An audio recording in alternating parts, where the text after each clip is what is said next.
Bom sábado. Título da lição inverso, quem me ajuda? Senhor, Senhor, ouve e liberta. Clamam os justos e o Senhor os escuta e os livra de todas as suas angústias. Salmos 34, 17. Obrigado, professora Daisy. Foco da lição dessa semana e a ligação dela com o que a gente vem estudando. Estamos na quarta lição, passamos pela introdução dos Salmos, passamos pela abordagem inicial temática desse trimestre. Duas coisas importantes da gente relembrar dessa estrutura temática. A primeira delas está na lição número 3. Qual era o desenho lá? A gente, pela lição número 3, focou no tema central do livro dos Salmos, que é a soberania de Deus. Por que é importante manter esse tema em foco durante todo o percurso do trimestre?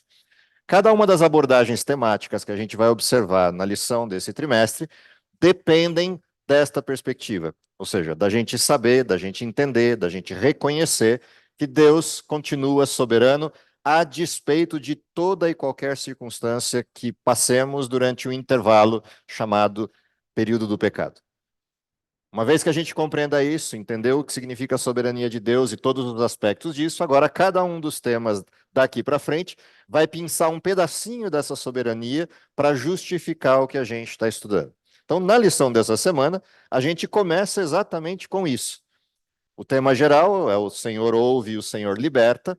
Tem a ver com duas questões que, de alguma forma, circundam a vida dos salmistas, porque os salmistas vivem dentro de um contexto. Qual é o contexto deles? História do povo de Israel, sequência da história do povo de Israel, começando lá atrás com o desenho da libertação do Egito, culminando aqui à frente com o período dos reinados, o período dos reis, e a expectativa de Israel no sentido da implantação do reino prometido por Deus na terra prometida por Deus. Essa âncora contextual, que de alguma forma liga todos os salmistas, está presente na lição dessa semana, no tema da lição dessa semana, quando a gente olha a perspectiva de Deus ouve e de que Deus liberta. A caminhada do povo de Israel na saída de Canaã, a chegada a Canaã, o estabelecimento de Israel e a fundamentação do seu reino está sempre ligada a esses dois aspectos. Deus ouve, isso a gente vê na cadeia profética, desde Moisés até os profetas do período dos reinados, e a questão da libertação como algo presente e contínuo na história do povo de Israel. Esse é o pano de fundo, é o contexto dos salmos que a gente observa aqui.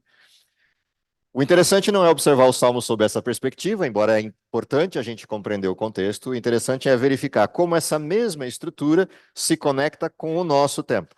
Afinal de contas, não somos mais o Israel físico, no sentido de nação escolhida por Deus, nação eleita por Deus para uma terra prometida específica, Canaã.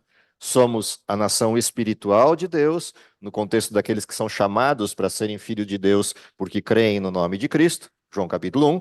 E neste contexto, somos o Israel espiritual. Ou seja, todo aquele que crê em Cristo como seu Salvador pessoal e aceita a soberania de Deus, se torna filho de Deus. Por adoção, mas filho de Deus. E, portanto, parte do povo de Israel. E é nessa perspectiva que vem, então, a provocação. O que é viver sob a perspectiva, ou sob a ótica de que Deus ouve e sob a ótica de que Deus liberta. Neste contexto, a gente puxa de novo aquela questão do Deus soberano, do Deus que reina, para a primeira das provocações da lição dessa semana. E, de novo, peço desculpas outra vez por que neste caso da lição dos Salmos eu estou e vou, a menos que modifique, pelo menos até a lição onde eu fui, aí para frente nas próximas lições, os títulos da lição estão perfeitos. E obrigatoriamente eu tenho que segui-los. Porque cada um deles tem uma provocação diferente a respeito dos Salmos. Não é usual eu fazer isso, mas neste caso da lição dos Salmos, é impreterível que faça isso. Então, a primeira lição que a gente foi provocada essa semana foi pensar que esse Deus que reina e que é soberano, ele não é soberano só sobre o universo, no sentido do aspecto externo do universo. Ele é soberano no sentido mais pleno possível de nós mesmos, porque nos conhece antes mesmo de nascer, nos conhece até as entranhas, nos conhece até os ossos. Fomos provocados a olhar para isso no início da perspectiva de que Deus ouve e liberta. E a pergunta é por quê? Por que que a autora da lição escolhe olhar para isso como ponto de partida, linkando com essa soberania de Deus? Porque há uma questão importante sobre o efeito do pecado em nós. Vamos ver isso também na lição da semana que vem, em parte das provocações. Mas por que é importante observar isso? Quando a gente vive na história do pecado, não raras vezes a gente perde a noção daquilo que é real, daquilo que é vital, daquilo que é de fato necessário, e somos confundidos pelas circunstâncias da vida, pelos embates da vida, pelos problemas causados pelo pecado atuando em nós e no nosso contorno. A gente perde a perspectiva. E perdendo a perspectiva, a gente já não sabe direito o que pedir. A gente já não sabe direito o que de fato precisamos. A gente não sabe direito o que de fato resolveria as nossas questões fundamentais. E a gente pede aquilo que a gente acha. A gente pede aquilo que a gente sente. A gente pede aquilo que dói no calo. É isso que a gente pede. Às vezes, o que a gente pede está alinhado com o que a gente necessita, mas nem sempre. E eu arriscaria dizer, pela própria estrutura dos Salmos, que na maioria das vezes não está alinhado. E exatamente porque não está alinhado, é necessário que eu perceba que a soberania de Deus em mim tem condição de escolher para mim e fazer por mim e para mim aquilo que de fato é necessário. Ou seja, eu posso confiar que todas as escolhas de Deus serão sempre as melhores escolhas. Todas as decisões de Deus serão sempre as melhores decisões. O que significa que lá na lição 2, quando aprendemos o sentido de oração e como orar nos diversos aspectos da vida, ligado com essa outra visão de que Deus ouve e de que Deus liberta, é sim, ele nos ouve sempre. Sim, ele percebe nossa necessidade sempre. A pergunta não é se ele percebe, é se eu percebo. A pergunta não é se ele ouve, é se eu estou pronto para escutar. Portanto, tinha que ser essa a primeira provocação da semana, antes da gente pensar na libertação e na audição de Deus. Porque não raras vezes a gente não entende o que Deus está fazendo. Porque o que a gente queria ou pediu é diferente do que ele está fazendo. E é diferente porque ele está exatamente nos ouvindo. Ele ouviu a necessidade, mas ele ouviu a necessidade real e não aquela que eu achei que era. E vai atender do mesmo jeito que eu atenderia se tivesse sentado na cadeira dele, vendo o que ele está vendo e o que eu não estou vendo. Ou seja, se eu tivesse na posição de Deus, eu faria exatamente o que ele faz. Essa é a primeira parte da confiança que o salmista manifesta quando apresenta essa perspectiva de que Deus nos conhece até as entranhas. Deus nos conhece desde antes de nascermos. Deus sabe tudo a nosso respeito, independentemente da nossa percepção. E vai atuar sempre na direção de ajuda com essa visão. Ou seja, na provocação inicial da lição, a autora trouxe para a gente a nossa perspectiva de ajudar alguém, como um ponto de transposição de lugar, para a gente perceber que não raras vezes também a gente se sente impotente no sentido de o que eu posso fazer para ajudar alguém. E essa percepção de impotência, essa percepção de falta de competência, é a que deveria mexer na nossa perspectiva para a gente olhar para Deus e falar: se eu não tenho competência para perceber o que o outro precisa, como é que eu vou ter competência para saber o que eu preciso? Se eu nem sequer me conheço. E aí isso muda a nossa visão a respeito de Deus para dizer o seguinte: faça-se a tua vontade. Ou seja, não é só retórica de final de oração, não é só retórica de final de uma prece, seja ela de angústia ou simplesmente protocolar. Não. É entender que a vontade dele é a melhor vontade, é a melhor posição. Aí, nessa condição, então a gente vai agora percorrer os temas dos salmos escolhidos para essa semana. O primeiro desses temas tem a ver com garantias. Ou seja, que garantia eu tenho de que as coisas vão acontecer do jeito que precisam acontecer? E nós somos chamados a atenção a olhar para a garantia baseada em uma questão: o poder de Deus. Isso tem a ver com sua competência estrutural. Deus é onipotente, ou seja, nada lhe escapa enquanto possibilidade. O detalhe interessante é que Deus não é só onipotente, ele é onisciente e é onipresente. O que significa que não é só nada que lhe escapa ao poder, nada lhe escapa à presença e nada lhe escapa ao conhecimento. Então ele sabe tudo, ele pode tudo e pior, está em tudo que é canto. O que significa que não há um momento da vida ou da existência em que estejamos sozinhos. Nos piores momentos e mais escuros momentos da vida, tem só uma certeza real: Deus está ali. Pode não existir mais ninguém, absolutamente ninguém. Deus está ali. Sobre essa questão é que vem a ótica da garantia, ou seja, qual é a garantia do poder divino para ouvir e libertar? É que ele está ali. Ou seja, é Deus quem está ali no sujeito queimando na fogueira. É Deus quem está ali no sujeito na cruz. É Deus quem está ali no sujeito perdendo o pescoço no fio de uma espada, Paulo. É Deus quem está em cada uma dessas circunstâncias. Está no tacho fervente, está na serra partindo o profeta ao meio. É Deus que está ali.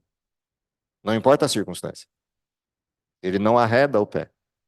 E é por isso que essas circunstâncias se tornam suportáveis, porque seriam simplesmente impensáveis. Ou seja, não dá para imaginar a gente passando por isso. Não dá para imaginar a gente vivenciando isso. Só dá para imaginar se souber que tem alguém ali. Não dá para imaginar sujeitos sendo destroçados por leões numa arena e cantando. Sujeitos pendurados numa estaca sendo queimados vivos e cantando.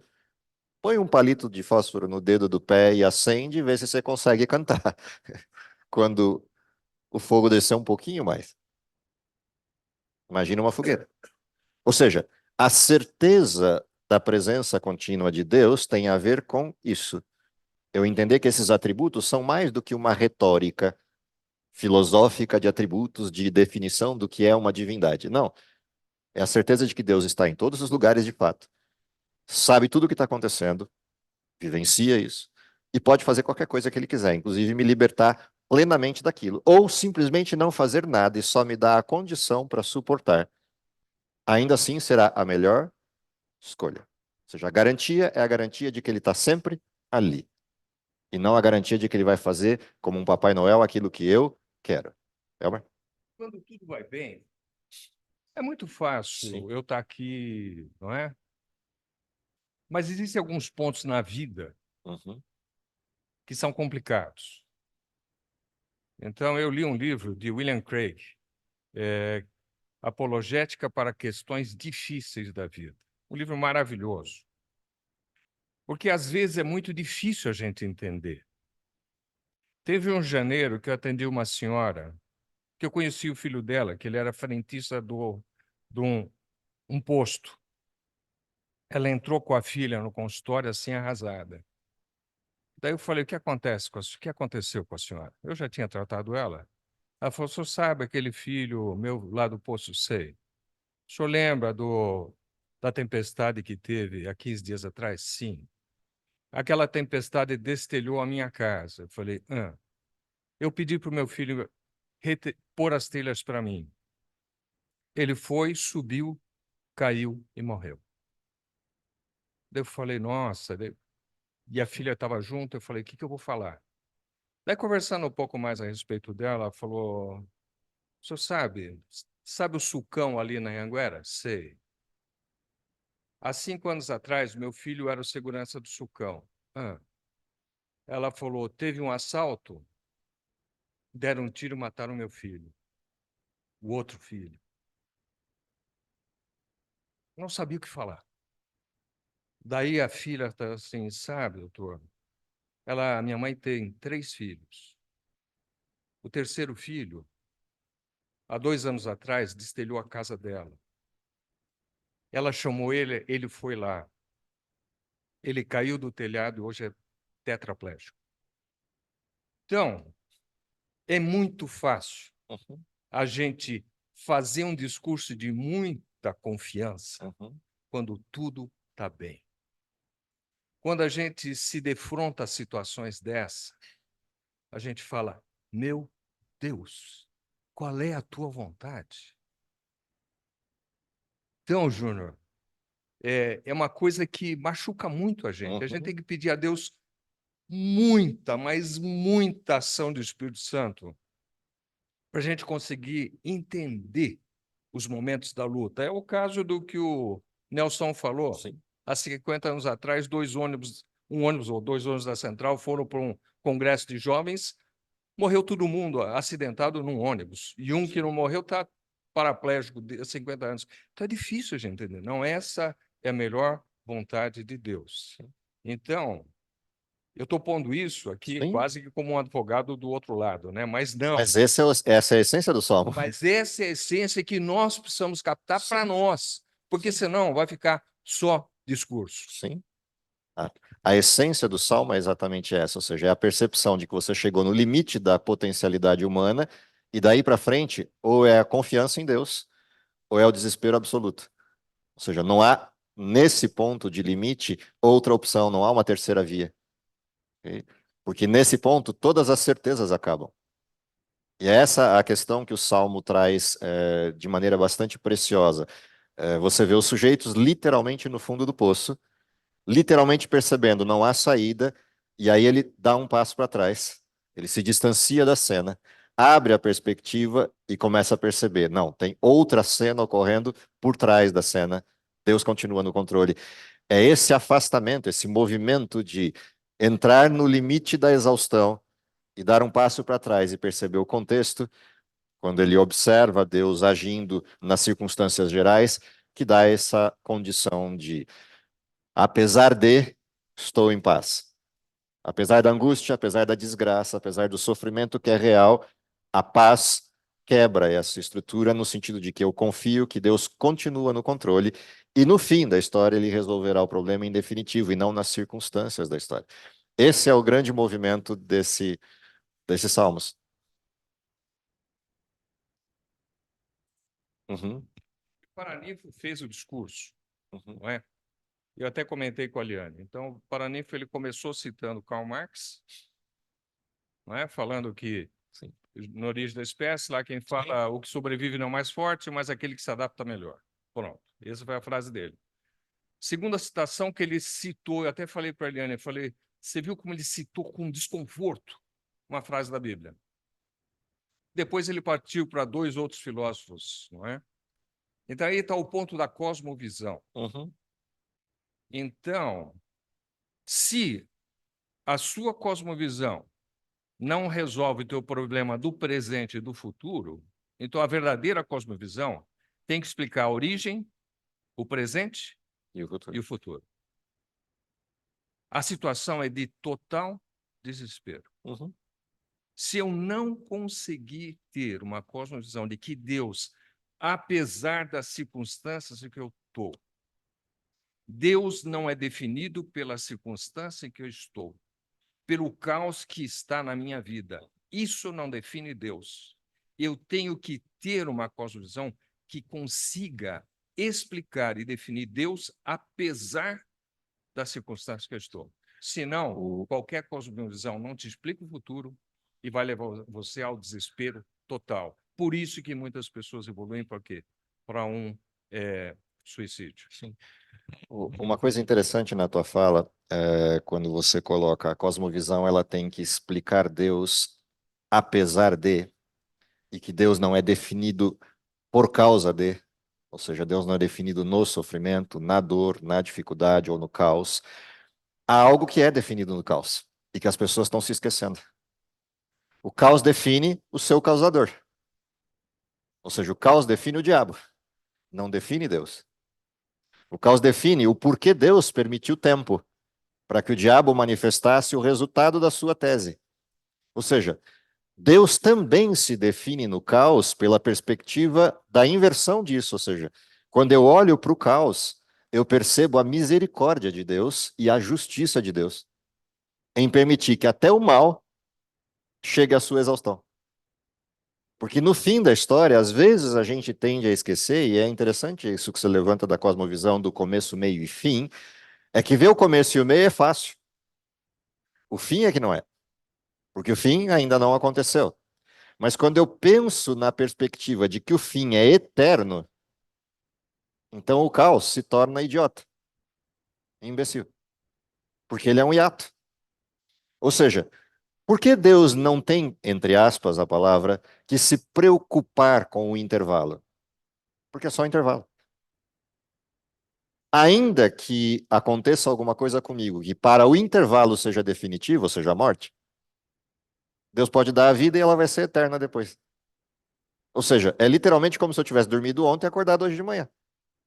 Não mudou nada na minha existência o sono dessas últimas 8 horas. Eu dormi e acordei. Esse intervalo foi um hiato que simplesmente desapareceu. Ninguém lembra que dormiu. Você lembra que deitou. Quando dá tempo de lembrar que deitou. E você percebe que acordou. Quando dá tempo de fazê-lo. Mas o hiato ninguém vê. Então, essa perspectiva do fim é que me dá o fechamento lógico, racional desta perspectiva. Ou seja, de que eu entendo que, independentemente do que aconteça aqui, o fim já está definido. E ele já está resolvido por completo. Essa coisa muda tudo. E é isso que causa a descrição do Salmo: teus pés não vacilam, você não tropeça, você enxerga. Ou seja, cosmovisão é isso. É um baita farol que ilumina a estrada, não pela estrada. Ou seja, eu não entendo o obstáculo. Eu não entendo as pedras e Deus nunca disse que eu ia entender no contexto em que eu estou vivendo. O que ele diz é: olha para lá e entenda onde você vai chegar. As pedras estão aí para atrapalhar chegar. Se você olhar para a pedra, acabou a estrada. Olha para o fim e você vai entender o desenho. Essa perspectiva é interessante. E desvia das pedras porque eu estou iluminando as pedras para você desviar. Ou seja, essa situação muda tudo em relação à visão do cristão. Diga, à vontade, à vontade. O seguinte, isso aqui é muito importante, Uhum. porque é o seguinte, se eu não desenvolver a fé no momento em que está tudo bem, no momento em que o caos acontecer na minha vida, e É desespero. todos nós, de uma hora para outra, podemos sofrer o caos na vida, então o caos tem a tendência a me levar ao emocional. Uhum. O emocional tira o meu racional. Eu Cega. não consigo ver. O que que eu faço? Eu desfoco. O grande problema nosso de ser humano é a gente desfocar. Uhum. A gente vive desfocado, pode ver. Todo dia, a maioria de Sim. nós, eu vivo desfocado. Sim. Então, no momento em que eu estou desfocado por uma catástrofe na minha vida, daí passa a vir a minha mente: ah, mas se Deus é todo-poderoso, Por quê? e por Por quê? quê? Por quê? Eu Então, volto a 3 anos de idade à fase dos porquês. questão que eu ouço na minha vida como médico, como cirurgião, é quando alguém morre e a família vem e vira para mim: por quê? Por quê? Eu sempre falo: não pergunta o porquê, porque o porquê você não vai encontrar. Pergunta para quê. Na mudança da minha atitude, eu posso encontrar um caminho. Porque se eu me fixar no porquê, estou perdido. A resposta ao porquê, única e básica, é o culpado. Ou seja, por quê? Porque tem um culpado. Agora, para quê? Para que você, aprendendo quem é o culpado, não fique preso a ele. E a partir daí você tem uma outra perspectiva de vida. Essa é a essência. Você tocou num outro ponto que também está nessa mesma lição, que é o tempo de paz. E o tempo de paz está no Salmo 119. Quando a gente observa no tempo de paz, a referência: lâmpada para os meus pés e a tua palavra, luz para o meu caminho. Ou seja, a perspectiva do Salmo 119 e 105, quando a gente tem esse desenho do porquê os pés não vacilam porque antes de vacilar, eles estavam prontos. Quando a dificuldade chegou, eles não tinham dificuldade. Dificuldade no sentido de continuar caminhando. Tinham a dificuldade real, mas não a dificuldade ficcional da cegueira produzida pela dificuldade aumentada, pelo desespero ou por qualquer outra questão. Nelson? Tenha vontade. O exemplo claro disso, quando o Elmer estava falando, me veio à mente realmente a vida de Jó, Sim. o estudo de Jó, entende? Quando você lê aquilo com calma, com tempo, e você começa a ver toda. O pastor Manolo Damasio fez um sermão recente, agora, lá na igreja dele, a ética da vida de Jó antes do sofrimento. Uhum. Entende? A ética da vida de Jó. Era um homem justo, temente a Deus, que se desviava do mal. Fazendo Então, sacrifícios para os seus filhos, etc. interessantíssimo. Esse sermão eu aconselho que quem tiver oportunidade, coloca no YouTube, está lá, a ética da vida de Jó. Por que Jó foi até aquele ponto sem pecar? Porque ele alimentou na vida dele tudo aquilo que Deus passava para ele de maneira enfática, entende? De maneira que ele pôde passar por todo aquele sofrimento e se recompor novamente, né? Jó vai ser a pessoa de revisitação contínua dos Salmos, porque ninguém exemplifica a realidade dos Salmos na vida melhor do que Jó. Tá? Mesmo Davi, com toda a sua propriedade de altos e baixos e arrependimentos, ele não chega nem perto do que significa a vida de Jó. Jó é o exemplo vivo dos Salmos. E é exemplo vivo por algumas questões. Voltando lá à introdução da lição do trimestre. É exemplo vivo porque Jó não tem medo de rasgar o coração e rasgar o verbo com Deus. Se há alguém que explicita o sentido de vinde e arrazoai comigo, esse é Jó. Como também você vê o inverso. Não há ninguém na Bíblia que Deus tenha tamanha confiança de rasgar o verbo como rasgou com Jó. Afinal de contas, quando Jó estava no fundo do poço, Deus vai lá e faz o que a gente normalmente ilustra assim, né? O sujeito está morto e você ainda vai lá e faz assim. É o que Deus faz com Jó. Com aquela infinidade de perguntas que a gente vê na sequência e cai a ficha em Jó. Por que que eu fui perguntar para Deus o que estava acontecendo se eu já sabia? E aí ele fala, pode parar. E Deus fala, não, eu vou continuar perguntando, porque isso não é para você, Jó. Não é para Jó que Deus fez aquele caminhão de perguntas. Jó não precisava de nenhuma delas. A primeira já era suficiente. Aquele caminhão de perguntas tem a ver conosco. E depois de Jó, enfrentamos tudo isso que vocês estão tentando descrever, entre a retórica e a realidade. Jó é o exemplo de revisitação contínua daqui até a última lição do trimestre, porque cada uma delas vai pegar um pedacinho do que foi a vida de Jó. A desta semana, pega um aspecto da vida de Jó que é importantíssimo, pegando carona em tudo isso que vocês falaram, que é a compreensão da amplitude dessa libertação, da amplitude dessa audição. Ou seja, o quanto Deus ouve, por que Deus ouve. Ou seja, o que é essa tal libertação? Quando você começa a olhar a sequência dos salmos escolhidos, olha na sequência, o próximo, depois das garantias. Por que que eu preciso perceber Deus como refúgio na adversidade, se isso me parece óbvio? É porque não é uma adversidade, é um caminhão delas. Quando você começa a olhar os salmos e perceber a amplitude dos problemas que passam pelas vidas dos diversos salmistas, é que você consegue se enxergar ali. Porque a gente não tem um problema. E os problemas nunca vêm sozinhos. Eles vêm sempre com um kit junto. Que a gente lá na Unicamp, quando estudava as questões ligadas à deficiência, chamava pejorativamente do kit desgraça. A gente nunca vê uma coisa só. Sempre vem um pacotinho junto. Ou seja, observar que Deus atua nas múltiplas circunstâncias adversas impostas pelo pecado e entender como o salmista sentia isso, e mais do que isso, como ele não tinha nenhum receio de rasgar o verbo com Deus, dizendo: estou sofrendo isso, o senhor não está vendo. Mas por que que o salmista faz isso? Não é porque ele questiona Deus no sentido de duvidar dele, mas é porque ele precisa expor, porque quando ele põe para fora isso, é que ele alivia toda a dor que está dentro. É quase uma catarse, o salmo. Na sua primeira parte, os salmos de angústia são catarse. Olha com calma lá. Os primeiros, você pega um salmo longo, pega os primeiros versos, a primeira parte é só catarse, é o sujeito despejando para fora toda a angústia, para livrar-se dela. Depois ele dá um passo para trás, porque agora ele se libertou daquela catarse. Dando um passo atrás, ele agora olha para cima e começa a conversar com Deus sobre a perspectiva do que Deus pode fazer. Todas as coisas. É o mesmo desenho. Toma o meu fardo, que esse é leve, você dá conta de carregar e deixa o seu comigo. Essa inversão é o Salmo. Essa transposição é o Salmo. E aí, quando você olha a lista de adversidades, e eles escolheram um salmo perfeito para isso, porque não tinha outro melhor. Ah, tem dois bons para isso, que é o 91 e 46.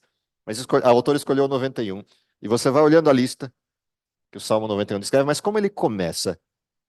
Qual é o primeiro verso do Salmo 91? Lembra? Aquele que habita no esconderijo do Altíssimo, a sombra do Onipotente descansará. A versão lá do meu nascimento, que é a Almeida de 1969, diz assim. E não adianta eu pegar as outras, porque eu não gosto de nenhuma das outras. Essa, para mim, é a perfeita, porque é a que eu decorei. Então, entende o desenho? O desenho tem uma afirmação e uma promessa junto. Por isso eu gosto dessa tradução, porque as outras estão colocadas no presente, na descrição do presente do indicativo, e eu não gosto delas porque não tem a promessa. Só tem uma descrição. Essa tem uma promessa. E essa promessa é importante para todo o resto, porque todo o resto começa a mostrar os problemas. O laço do passarinheiro, a peste perniciosa e as desgraças todas que o Salmo vai mostrando, para dizer o quê?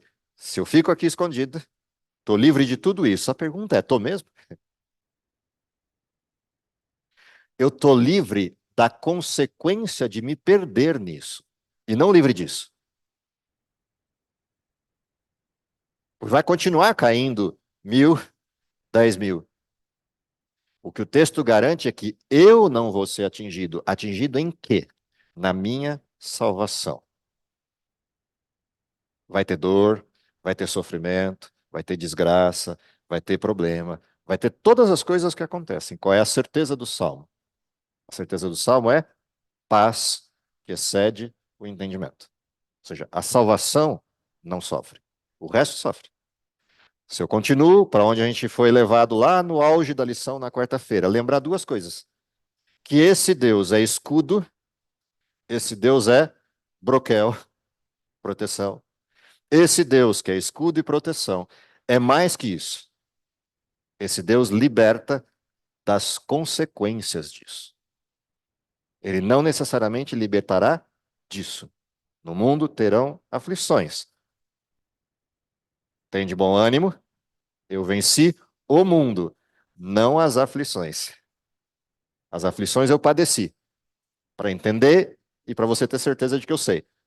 Mas eu venci o mundo, ou seja, as consequências das aflições. Isso eu venci, para que você vença também. Essa é a certeza da defesa, essa é a certeza da libertação. Ou seja, eu sei que o que é mais importante está blindado, a minha salvação. Se eu sei disso, então a gente vai para a última lição da semana, a última reflexão da semana, que é entender que Deus é auxílio a partir de um lugar. Essa, para mim, é a parte áurea da lição. Por que ela é a parte áurea? Porque quando você vai ao povo de Israel na sua essência, o que você encontra lá na fala de Deus para Moisés? Construa para mim um, para que eu fique aonde? No meio de vocês. Você viaja até o fim da Bíblia para o nosso tempo e vai a Apocalipse. O que você encontra lá? Eu estarei com eles e eles para sempre comigo. Virão todos à minha casa em Sião. Ou seja, o santuário não é uma ideia, não é um conceito, é um lugar. E não é um lugar qualquer, é a nossa casa. Ah, mas o santuário é a casa de Deus. Sim, e eu sou filho de quem? Entenderam a questão? A perspectiva de que o santuário é um lugar de onde vem o socorro, lembra? Eleva aos montes, Salmo 121. O meu olhar, de onde me virá o meu socorro vem? Isso é um lugar, não é um conceito. É um lugar de onde saímos e para onde somos convidados a voltar. Aí você entende porque o salmista diz assim: alegrei-me quando me disseram, vamos à casa. Entenderam por que o salmista diz isso? É porque ele entendeu. Estou indo para casa. Não a casa do Senhor. Estou indo para casa. O santuário é um lugar. E isso fecha a perspectiva. Eu entendo Deus como soberano, eu entendo Deus como poderoso, mas eu também entendo Deus como Pai me convidando para voltar para casa. Aí fechou a perspectiva. Ou seja, o céu não é uma retórica, não é um conceito, não é uma ideia. O céu é um lugar chamado casa. E a casa tem um pai que chamou seus filhos para voltar para casa. Se a gente entendeu isso, então sim, a gente consegue, apesar de enxergar luz no fim do túnel. Enquanto isso não está claro, isso não é real para a gente, a vida é obscura, a vida é sofrimento, como diriam os nossos amigos orientais budistas. Vida é sofrimento. Na perspectiva de Deus, vida não é sofrimento. Mal é sofrimento. Vida é estar com Ele. Essa é a grande questão a ser aprendida a partir da perspectiva dos salmistas. Espero que essa tenha sido a nossa experiência durante essa semana, preparando para os questionamentos da semana que vem, que alguns deles a gente adiantou na lição de hoje como spoiler. A lição da semana que vem traz todos os questionamentos, quando a gente perde a perspectiva. Esse é o tema da próxima lição, da lição número 5. Vamos orar?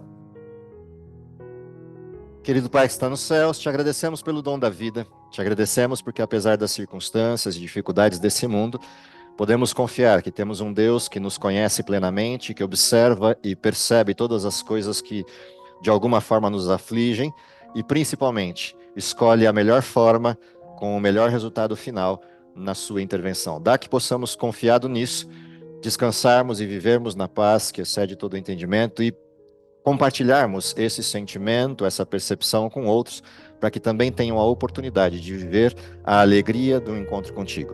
Dá que com isso possamos abreviar a tua vinda e, se possível, vê-lo voltando em nossa geração. É o que lhe pedimos por Jesus. Amém.